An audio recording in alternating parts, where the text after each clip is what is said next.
Olá, o seu programa Evidências está começando e hoje você irá viajar comigo até a Galileia. Ali encontramos um balneário muito agradável que recebe muitos turistas, principalmente no verão. A nossa equipe, é claro, não teve tempo para desfrutar o banho no Mar da Galileia, pois estávamos a trabalho. Porém, pudemos gravar muitas imagens e trazer para você um pouco do cenário onde ocorreram grandes acontecimentos da vida do nosso Senhor e Salvador, Jesus Cristo. Portanto, vamos juntos viajar até o Mar da Galileia e relembrar alguns desses acontecimentos. Agora, no seu programa Evidências.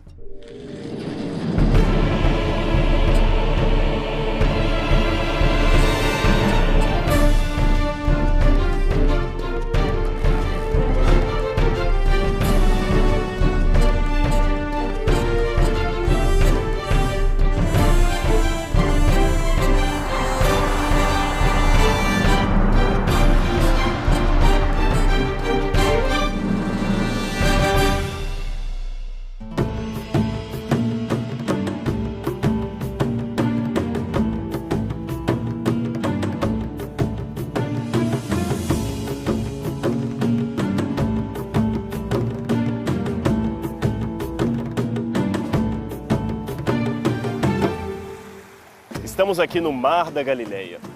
Muitos episódios famosos do Novo Testamento tiveram origem neste lugar. Aqui Jesus conversou com seus discípulos, deu-lhes ensinamento. Na verdade, aqui tem 3 nomes. Alguns o chamam de Mar da Galileia devido à sua imensidão. Ele tem por volta de 13 quilômetros por 20 quilômetros. Realmente é um grande lago, mas não é um mar. A água é doce. Por isso alguns chamam de Mar da Galileia. Outro nome que lhe dão é Lago de Tiberíades, porque a cidade de Tiberíades, ou Tibérias, estaria aqui perto, então resolveram batizar o local com o nome da cidade. Mas os judeus, propriamente dito, chamavam aqui de Lago de Quinécé. Quinécé vem de Nor, que significa harpa, porque ele teria realmente o formato de uma harpa dos tempos bíblicos. Deu ensinamentos, realizou milagres, operou curas, perdoou pecadores. Aqui, nesse lago. Aqui também Jesus deu muitos ensinamentos. E nos próximos programas você terá uma série de ensinos de Jesus à beira do Mar da Galileia. Vamos compartilhar algumas das parábolas, das lições que Jesus deixou a partir do estudo do contexto histórico da época.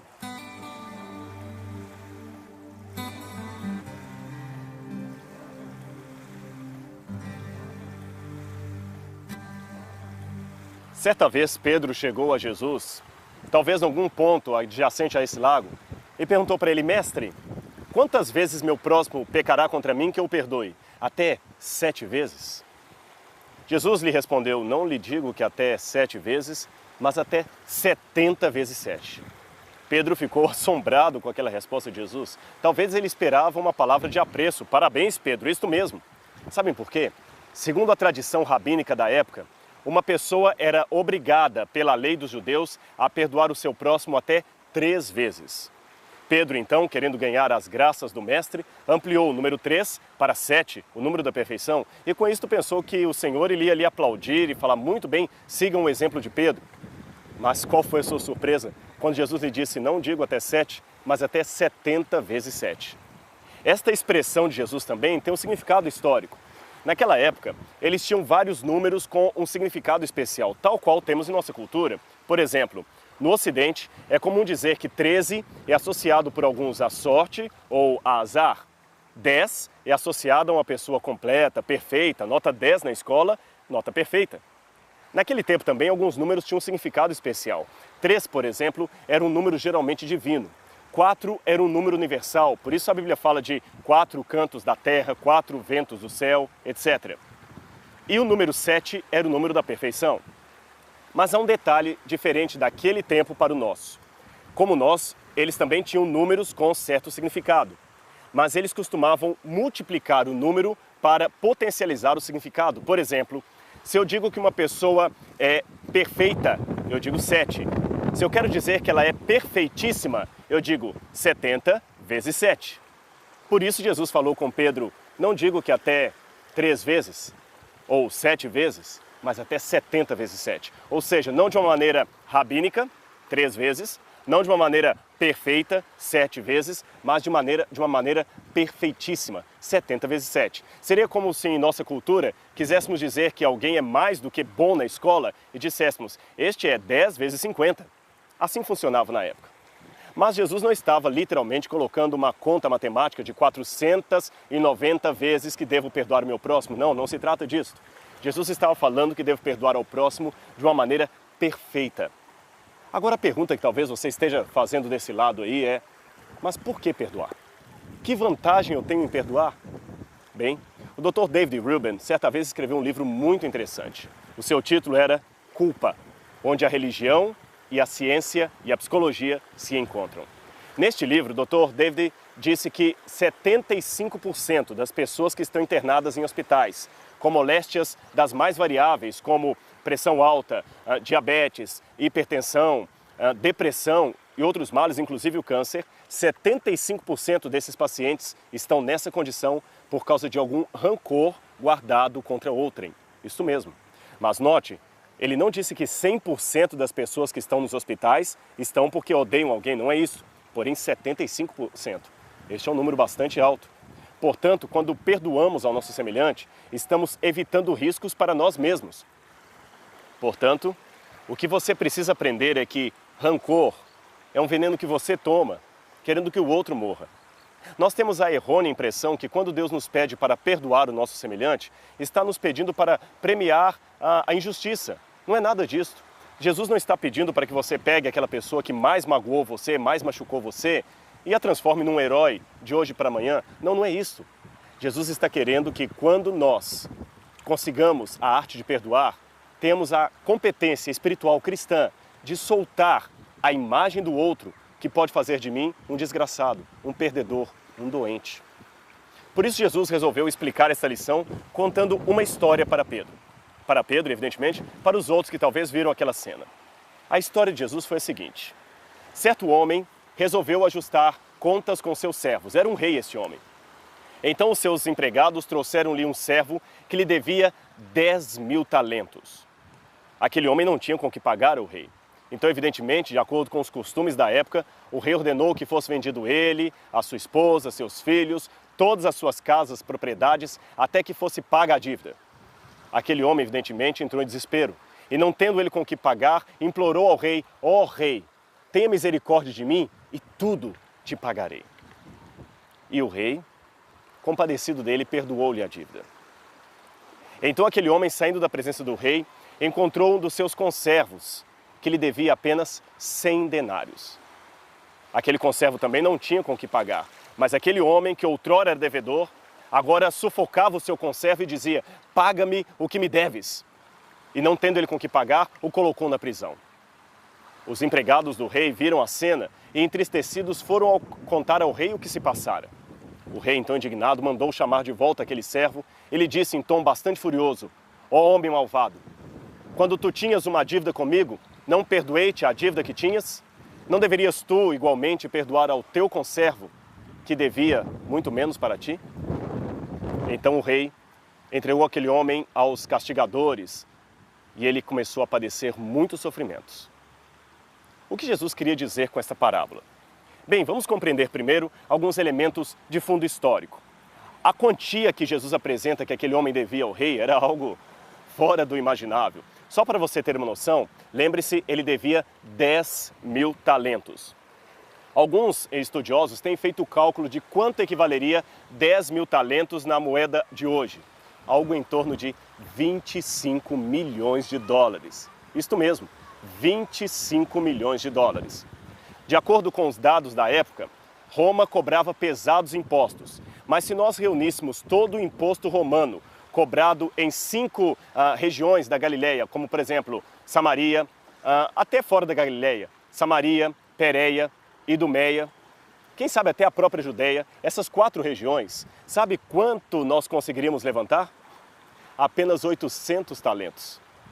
Veja, 800 talentos era o que reuniríamos de todos os impostos romanos de um ano cobrado em 3 regiões de Israel.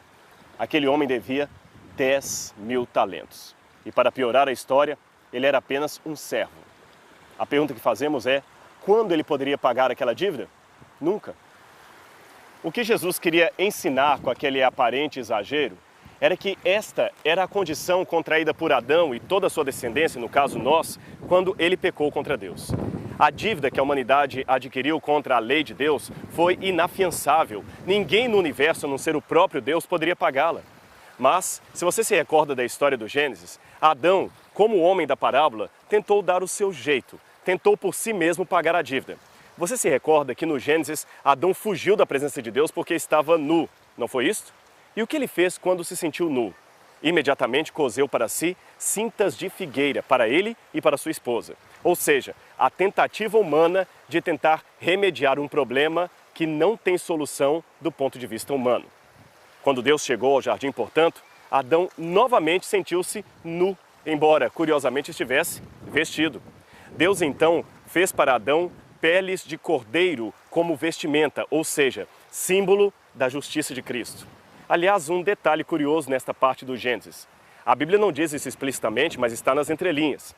Para Deus fazer para Adão e Eva folhas, não mais folhas, porém cintas de pele de animal, algum animal teve de ser morto. Deus não ia criar peles sem vida para cobrir Adão. E que animal é esse que teria sido morto?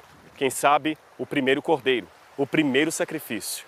Imagine agora Eva e também o seu esposo tendo que matar o primeiro animal. Eles não sabiam o que era morte. E ao perguntar, talvez de uma forma inocente, ele não brincará mais nos bosques? Cristo então lhes explicou: este cordeiro serei eu um dia, que pagarei a dívida no lugar de vocês. Naquela parábola de Jesus há algumas expressões curiosas. A Bíblia fala que o rei perdoou a dívida do homem. Existe uma palavra grega técnica aqui, é a palavra aphesis, que significa cancelamento da dívida. Porém, o que o homem pediu para o rei foi outra palavra técnica. Ele pediu um makrotumazon, que significa prazo para pagamento de dívida. Em outras palavras, o rei perdoou a dívida daquele homem, mas ele saiu da presença do rei como se estivesse recebido apenas um prazo e não um cancelamento da dívida. Aí estava o seu problema. Como ele não se sentia perdoado, como ele não tinha entendido plenamente que a sua dívida estava cancelada, ele não conseguia perdoar o seu semelhante. Saía a buscar dinheiros por toda parte que pudesse para saldar uma dívida que já não existia. Moral da história: muitos de nós não conseguimos perdoar o nosso semelhante porque não entendemos o perdão que Deus nos deu. Quando Cristo morreu por nós na cruz do Calvário, não importa o que você do outro lado aí tenha feito, Ele cancelou a sua dívida. Ele pagou o preço. Você não é mais um devedor. Porém, muitos, ao pedirem perdão a Deus pelos seus pecados, saem da presença do Senhor como se tivessem recebido apenas um prolongamento da dívida, um prazo. Ora, se eu tenho apenas um prazo para pagar a dívida, ainda continuo sendo um devedor. Mas quando eu tenho aphesis, cancelamento, perdão, não sou mais um devedor. Saiba que você recebeu o perdão de Cristo. E se não recebeu, basta agora, depois deste programa, ajoelhar-se e pedir aos céus perdão. E você poderá levantar desta oração, rogando todas as bênçãos do universo, como se nunca houvesse pecado. Certa vez alguém escreveu que quando se olhava a si mesmo no espelho, não poderia se imaginar salvo, mas quando contemplava a cruz de Cristo, não poderia se imaginar perdido. Contemple a cruz de Cristo. O seu nome está escrito nas palmas e nas marcas do Calvário que o nosso Mestre sofreu por amor de nós. Sinta-se perdoado por Deus e dessa maneira, perdoe o seu semelhante. Faz bem para você e o médico Jesus recomenda.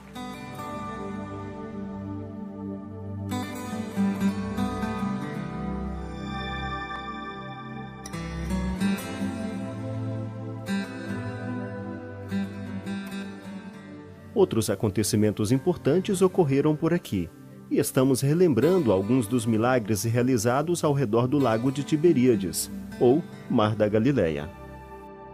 No programa de hoje, vamos refletir sobre dois dos mais belos milagres de Jesus ocorridos aqui, à beira do Mar da Galileia. À minha esquerda, tenho aqui a cidade de Cafarnaum, onde Cristo morou. À minha direita, tenho aqui o Mar da Galileia. Vamos descer e contar essa história lá de baixo, perto da água.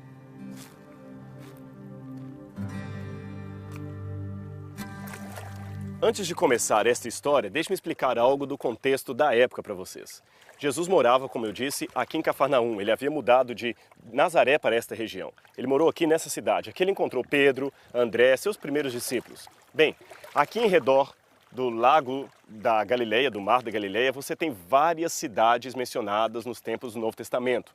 Nem todas elas temos a localização arqueológica exata, porque, evidentemente, só alicerces se perderam.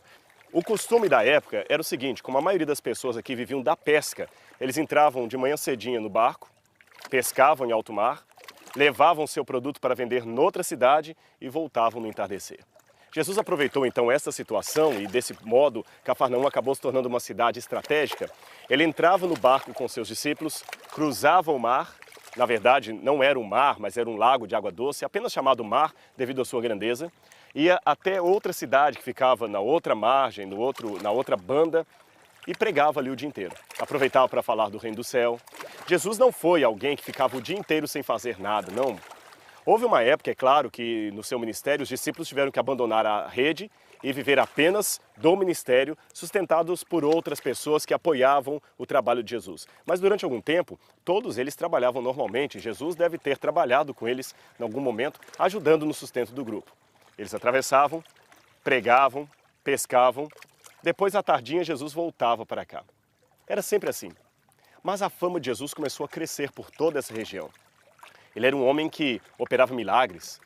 Perto daqui, ele multiplicou pães para 5.000 pessoas, fora mulheres e crianças. Ele ressuscitou mortos. Era um homem realmente especial. Então, um dia, Jesus chegou aqui e já havia tantas notícias a seu respeito que uma multidão se aglomerou para receber Jesus. Agora imagine a cena. Jesus chegando no barco e uma multidão esperando Jesus, louca para receber dele uma bênção, um milagre, uma palavra de conforto. Havia pessoas se comprimindo por todas as partes. Você já viu alguém famoso pessoalmente? É uma experiência interessante, não é? A pessoa passa, muitos se acercam dele, pedem autógrafo. Alguns têm que ter até um segurança particular consigo. Imagine então alguém tão famoso, mais do que um presidente americano, por exemplo, ou do que o Papa, ou do que um artista de Hollywood. Alguém que tem uma fama de multiplicar pães. Não precisariam mais trabalhar, pensavam muitos que estavam ali. Não precisamos mais pescar, pensavam alguns dos pescadores que estavam juntos ali. Nós temos agora um homem que pode multiplicar comida.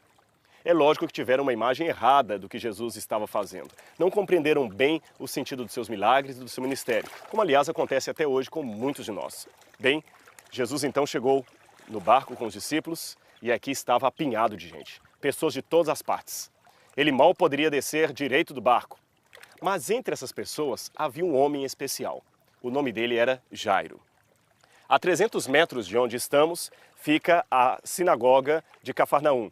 E como eu expliquei num programa anterior, embaixo dessa sinagoga estaria o alicerce da sinagoga do primeiro século, que, portanto, pertenceria ao tempo de Cristo. É que muitos que vão a Cafarnaum hoje veem a estrutura de uma sinagoga, mas esta é uma estrutura do quarto século. A sinagoga na qual Jesus pregou, ensinou, fez milagres e curas, estava abaixo desta sinagoga. Bem, nas adjacências da sinagoga nós temos restos arqueológicos de várias casas, várias ínsulas. O que é uma ínsula? Uma ínsula é uma casa conjugada, onde o dono, o proprietário, muitas vezes divide os cômodos, os quartos e aluga para várias pessoas. É possível que Jesus tenha morado numa dessas ínsulas. Quem sabe a ínsula de Pedro, que também era dono de uma habitação nesses modelos. Bem, então, desse modo, Jairo, como era o chefe da sinagoga, deveria morar numa dessas casas em redor do edifício principal. Pertinho daqui, 300 metros acima. Mas Jairo teve um problema em sua casa. A sua filha estava muito doente. Ele viu várias vezes Jesus pregando, falando do amor de Deus, e quando viu a sua filha enferma, desesperou-se como qualquer pai e pensou: tenho que trazer a cura de minha filha. Nesse momento, lembrou-se de Jesus e foi correndo ao encontro de Jesus. Quem sabe, a Bíblia não nos diz todos os detalhes, mas é possível imaginar, alguém deva ter dito a Jairo: olha, o mestre está chegando a tal hora ali no porto de Cafarnaum. Ele saiu daqui então, correndo, desesperado, e dirigiu-se até o lugar da península, vamos chamar assim, aonde os barcos chegavam. Imagine por um instante o modo como Jairo foi desesperado, correndo ao encontro de Jesus. Ele andava sôfrego. Ele deveria empurrar as pessoas que estavam no caminho, dizendo: deixe-me passar, tem uma emergência, minha filha está morrendo. A filha dele tinha 12 anos, e esse é um detalhe importante que o Evangelho menciona. Quando Jairo chegou lá então, eu posso imaginar a cena, creio que você também, ele ficava pulando no meio da multidão, ansioso para que Jesus logo aparecesse. Até que os barcos dos pescadores começaram a vir, e num deles estava chegando Jesus. Ele olhava, e quando viu o barco de Jesus, foi empurrando as pessoas, sem muita educação, e quando o mestre mal chegou à orla, ele tomou Jesus pela mão e falou: Senhor, venha comigo. A forma como os evangelistas descrevem a cena nos dá a impressão que Jairo quase deu uma ordem em Jesus. Um dos evangelistas chega a dizer que ele até ensinou como Jesus deveria fazer para operar o milagre. Coloque a mão na cabeça de minha filha, faça tal ritual e ela ficará curada. A forma como lemos a Bíblia em português, inglês, nas traduções modernas, talvez não nos mostre com clareza o que está no original grego, a língua na qual o evangelho foi escrito. Mas ali passa-se a impressão, isto é, no original, que Jesus a princípio não parece ter ido com a mesma pressa de Jairo. Jairo conduzia Jesus, puxando, mas Jesus ia como alguém que não estava muito disposto a andar rápido. Jesus parava, aparentemente cuidando de coisas menos importantes, e Jairo puxava Jesus. E Jesus vinha com a multidão comprimindo. Era difícil passar. E Jesus poderia, com a sua autoridade, dizer: por favor, saiam da frente, eu preciso atender ao meu amigo, ao chefe da sinagoga. Mas não, Jesus só deixava que Jairo o puxasse. Curiosa cena. E em meio a esta situação, vindo desde lá até chegar aqui, como você vê, uma longa distância, Jesus parou e fez uma pergunta estranha para a ocasião: quem me tocou? Até um dos discípulos falaram: Senhor, por favor, atenda a Jairo. Todo mundo está aqui te acotovelando, como tu perguntas quem te tocou? Jesus virou: não, calma, alguém me tocou. É que em meio àquela multidão havia uma mulher que estava sofrendo de uma terrível doença, um fluxo de sangue contínuo, já por 12 anos. Interessante, a mesma idade da filha de Jairo, 12 anos. No caso daquela mulher, a sua doença de fluxo de sangue tinha um significado cultural muito importante. As mulheres, durante o período da menstruação, não poderiam ter parte litúrgica. Por quê? Por causa de uma deturpação dos judeus a respeito de uma lei dada por Deus no Antigo Testamento. Deixe-me abrir um parênteses para explicar isso. Na época em que o povo de Deus atravessou o deserto para chegar aqui na Terra Prometida, aqui em Canaã, eles não tinham água em abundância, não tinham as noções de higiene que nós temos, porque afinal de contas, recentemente eram escravos, analfabetos na terra de Faraó. Então Deus não tinha como dar explicações muito detalhadas a respeito de higiene, porque evidentemente eles não iriam compreender. Deus, como um grande pedagogo, adaptou a explicação para eles. Imagine a situação das mulheres que entravam em período de menstruação. Elas não teriam como se lavar com tanta frequência. Os homens, talvez, meio brutos por causa da vida de escravidão, não teriam respeito pela mulher durante esse período da menstruação, iriam querer ter relações íntimas com elas, coisas parecidas, obrigá-las ao trabalho normal, mesmo tendo uma cólica, algo assim. Então Deus falou numa linguagem que eles poderiam entender. A mulher, enquanto estiver com fluxo de sangue, está contaminada, não está pura. Ela deve ser retirada do arraial e separada até que o período da menstruação passe. Assim está na lei do Antigo Testamento. Com isso, Deus preservaria a integridade das mulheres que estavam em situação de menstruação e, ao mesmo tempo, daria maior conforto, saúde e tudo mais, de um modo que eles pudessem entender. Só que passou o tempo e isto que seria um refúgio para mulheres com cólica acabou se tornando uma situação de discriminação. Todas as mulheres que tinham fluxo de sangue não podiam pisar numa sinagoga, não podiam pisar no templo, não podiam sequer chegar perto de seu marido. Agora imagina com esta informação o contexto, a situação daquela mulher. 12 anos que ela não podia chegar perto do seu esposo porque estava permanentemente contaminada. 12 anos sem poder entrar numa sinagoga. 12 anos passando aqui pela porta da sinagoga de Jerusalém durante todos os sábados, ouvindo, quem sabe, a adoração do lado de fora, porque ela não poderia entrar ali. Jesus se compadeceu daquela mulher. Ela também sabia que, por estar contaminada, não poderia tocar num homem santo. Então qual foi a sua estratégia? Em meio à multidão, ela tocou num pedacinho da roupa de Jesus, na orla da sua roupa. Os judeus, possivelmente naquela época, já usavam o costume do talit. O que é o talit? Um manto que os judeus usam para fazer as suas orações. Esse manto geralmente tem umas franjas na base, onde o judeu marca ali quantas vezes ora por dia. Um judeu com talit, evidentemente, é um homem religioso. Se Jesus estivesse realmente usando um talit, conforme alguns historiadores imaginam, a mulher chegou com tamanha fé pensando, não vou tocar nele, senão contaminarei um homem santo. Mas vou tocar pelo menos na franja do seu talit, ou como diz a tradução da Bíblia, na orla do seu vestimento. Ela simplesmente chegou com muita dificuldade, lembre-se, a multidão estava pressionando Jesus, mas a ansiedade para tocar o mestre era tão grande que nem perceberam uma mulher impura no meio deles. Ela então chegou por detrás e conseguiu tocar a roupa de Jesus e imediatamente ficou curada. E quando Jesus começou a perguntar quem me tocou, porque senti que de mim saiu o poder, aquela mulher imaginou, ele vai me descobrir. E quase tentou sair de maneira anônima quando Jesus falou, foi você. Os discípulos continuaram, sim senhor, a mulher te tocou, agora vamos, temos que atender a Jairo. Lembre-se, a filha dele está para morrer. Jesus falou, calma, eu tenho que dar atenção a essa mulher. Enquanto Jesus dirigia palavras de amor e carinho e salvação àquela mulher agora curada, chegou alguém da casa de Jairo com uma triste notícia. Jairo, pare de importunar o mestre. Sua filha está morta. A cena agora mudou. Jairo, que ficava puxando o braço do mestre, tomando-o pela mão, querendo apressá-lo, solta agora Jesus. Não tem mais pressa. Eu não sei quantos de vocês que estão agora assistindo esse programa já tiveram a tristeza de perder um ente querido. Enquanto ouvimos do médico a notícia que a pessoa está na UTI, que está respirando à base de aparelhos, que tem algum tempo, tem que fazer um tratamento, ainda existe uma esperança, ainda insistimos em acreditar, em confiar. Mas quando recebe-se a notícia, o seu marido, o seu pai, o seu filho acabou de falecer, entrou em óbito, não há mais o que fazer. A esperança se vai. Nesse momento, então, os papéis se trocam. E aí entendemos o porquê de Jesus ter feito esta demora. Porque imagine, a mulher estava sofrendo há 12 anos. 30 minutos a mais ou 30 minutos a menos não fariam tanta diferença. Aliás, ela já tinha tocado na roupa de Jesus, já tinha sido curada. Para que parar e dar atenção a ela? Não havia necessidade. A filha de Jairo tinha 12 anos de vida. 1 minuto a mais poderia fazer toda a diferença, como aliás o fez. A menina morreu. Mas a diferença não foi feita para a desgraça. A diferença foi feita para a oportunidade de salvação. Como diz um clássico livro sobre a vida de Jesus chamado O Desejado de Todas as Nações, ali está escrito que a extremidade dos homens é a oportunidade de Deus. O que significa essa frase?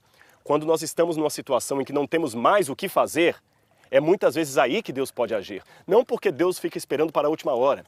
É porque enquanto estamos com capacidade de fazer alguma coisa, nós sempre insistimos em agir no lugar do Todo-Poderoso. Nós achamos que somos os especialistas na vida, que nós sabemos tudo o que é bom e melhor para nós. Então não deixamos Deus atuar. Deus, como educado, espera até o momento em que não temos praticamente nada para fazer. Aí Ele atua. Mas nesse momento, muitas vezes, estamos em situação de crise, de desespero, de extremo. Jairo agora estava numa situação dessa. Jesus então troca de papel com ele. Não é mais Jairo que fica puxando o mestre, agora é o mestre que puxa a Jairo. Como pai, ele não queria ver o corpo de sua filha morta. Mas eles chegam até o lugar. Jesus pede para que todos saiam e só ele entre com os familiares ao quarto onde a menina estava. E ali, o milagre aconteceu. Jesus muitas vezes tem que fazer conosco o mesmo que fez com Jairo. Lutamos tanto, queremos tanto guiar a nossa vida por nós mesmos, achamos que tudo pertence a nós, aos nossos atos, mas Jesus sempre nos ensina que Ele é maior do que nós. Esta foi mais uma das lindas histórias de Cristo ocorridas aqui, no Mar da Galileia. Mas há outras histórias muito bonitas como esta, e você pode encontrá-las todas na sua Bíblia Sagrada. Leia a Bíblia todos os dias, e você encontrará mais do que histórias bonitas. Encontrará o Salvador, a salvação e a felicidade na esperança de um dia viver no reino de Deus.